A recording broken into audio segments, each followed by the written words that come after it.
Good morning, dear children. Today we are going to start our next poem number 5, A Legend of Northland. First of all, let me tell you the meaning of legend. Legend means an old traditional stories which passes from one generation to another. For example, in my childhood, I have learnt the story Thirsty Crow. In your kindergarten section, you have learnt the story Thirsty Crow, and nowadays, those children who are in nursery or KG, they are learning the story Thirsty Crow. And Thirsty Crow is an old traditional story which passes from one generation to another and also gives us a lesson, also gives us a message. For as the Thirsty Crow gives us the message that there is a will, there is a way. Let's begin this poem.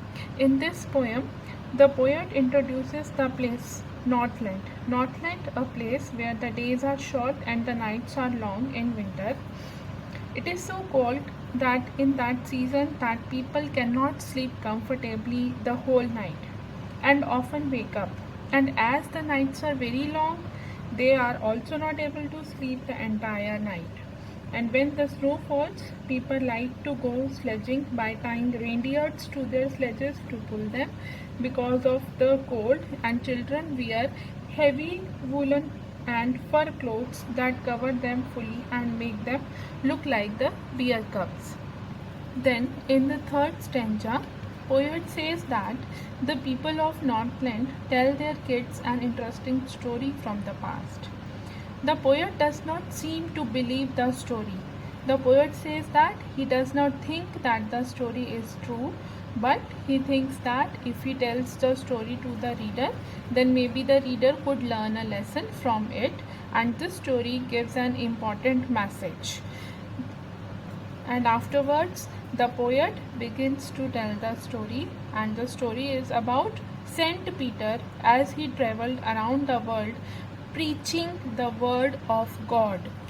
Preaching means give sermons.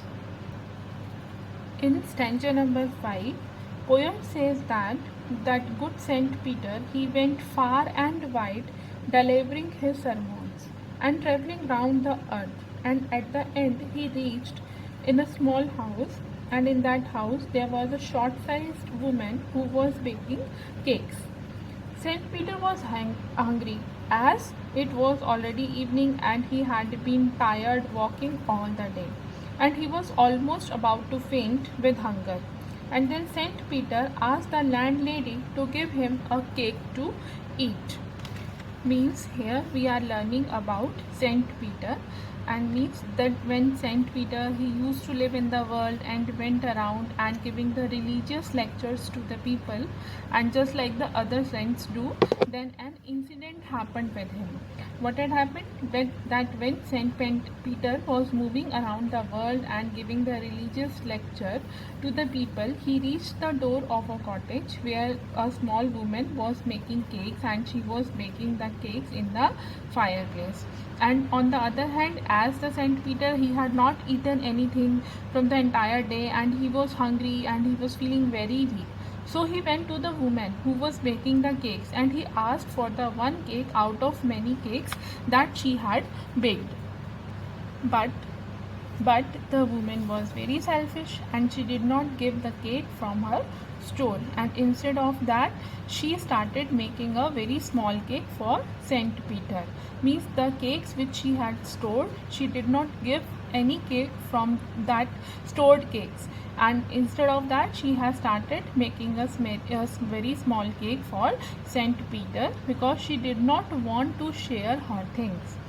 But when she put the cake for baking and she looked at it and thought that this cake was too big to be given to someone, and after that little woman thought that the cake was too big to be given away, and so she started making another smaller cake, and when she looked at that cake she again felt that it was as big as the previous one, and again she was not ready to give this smaller cake to the Saint Peter.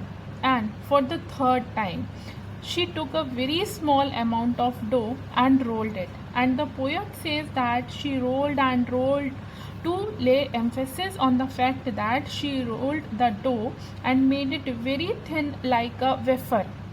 wafer and baked it. And but she was so greedy that she could not give that thin piece of bread to the saint.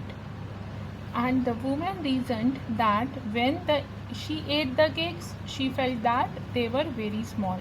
But if she had to give them to someone, she felt that they were too big to be given away.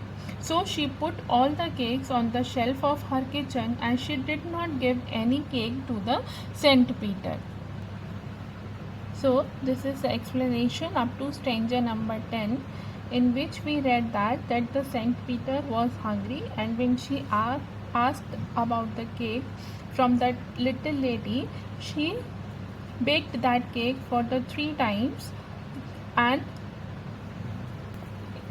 in the third attempt, when she took an extremely little scrap of dough and rolled it flat, she had it as thin as a wafer, but was unable to give that part to the Saint Peter.